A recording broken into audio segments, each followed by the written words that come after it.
And this one really mattered because Kurt isn't just a former driver talking from the outside.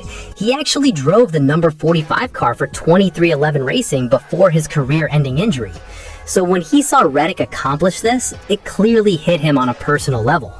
Busch sent a message congratulating the team and said he couldn't be more proud of Tyler Reddick and the entire organization. He shouted out Denny Hamlin, Michael Jordan, Billy Scott, and the whole program, saying that what they just did, 3 wins to start the season, was history.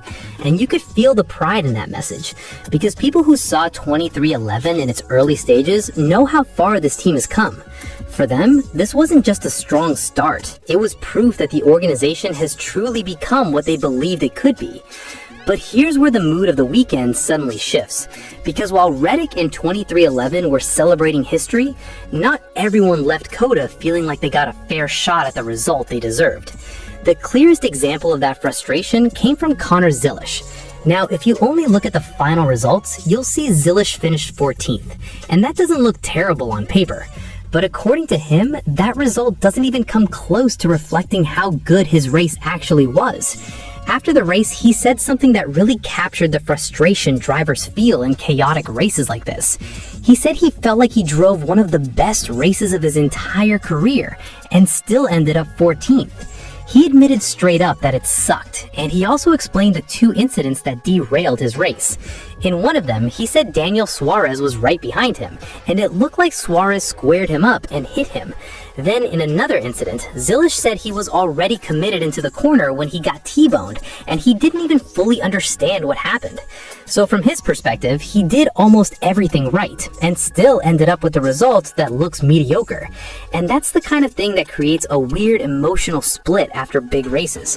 One part of the garage celebrating history, another driver walking away feeling like the chaos at COTA took away a real opportunity. And that frustration wasn't limited to the Cup race either. Over in the Xfinity series, there was already a feeling that late race chaos at COTA was ruining strong runs. Carson Kvapil, who is closely connected to the JR Motorsports program, left the weekend frustrated after what looked like a really solid race got derailed near the end. Kvapil explained that the team was probably going to finish around 8th place before a late caution changed everything. Suddenly the strategy got complicated, and the result didn't reflect how strong the car actually was.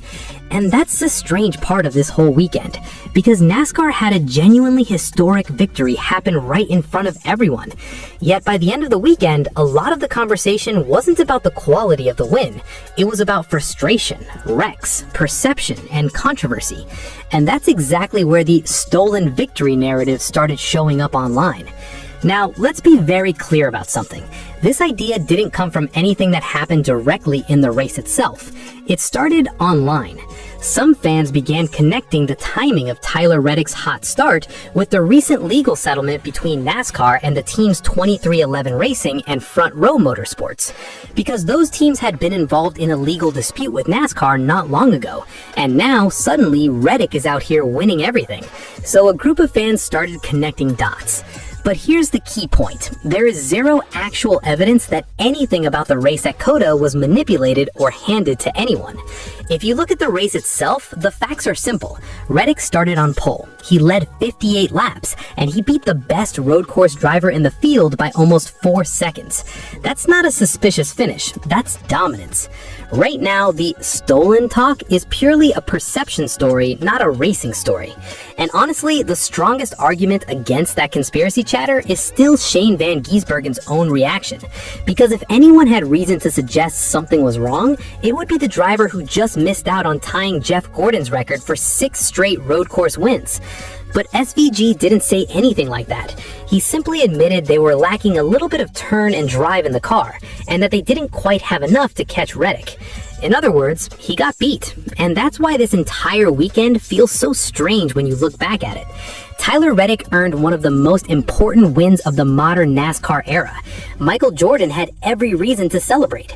Kurt Busch felt proud seeing the team reach that level. But at the exact same time, Connor Zilisch was gutted after a race that slipped away.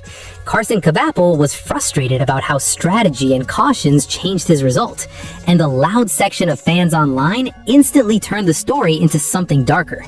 That combination, an historic win mixed with backlash, frustration, and suspicion, is why this race weekend feels less like a normal recap and more like the beginning of a much bigger conversation around NASCAR right now. Because the racing itself is still incredibly good, but the trust around it feels shakier than it probably should. And that leads to the real question NASCAR fans are debating right now.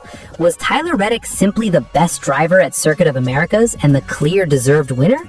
Or do the frustrations from drivers like Connor Zilisch, along with the online backlash, show that NASCAR might have a bigger perception problem building under the surface? I really want to hear what you think. Drop your opinion down in the comments and tell me how you see this whole situation. Because honestly, here's my take, as someone who watches this sport every single week. From everything we saw on track at Circuit of Americas, Tyler Reddick earned that win, plain and simple. He started on pole, controlled the race, led 58 laps, and when it was time to close the deal, he pulled away from the only driver in the field that almost nobody can beat on a road course right now, Shane Van Gisbergen. And the fact that SVG himself came out after the race and basically said, hey, the better driver won today, that tells me a lot. If something truly felt off, that's the guy who would know. Now, that doesn't mean the frustration from drivers like Connor Zilisch isn't real, because it absolutely is. COTA can turn into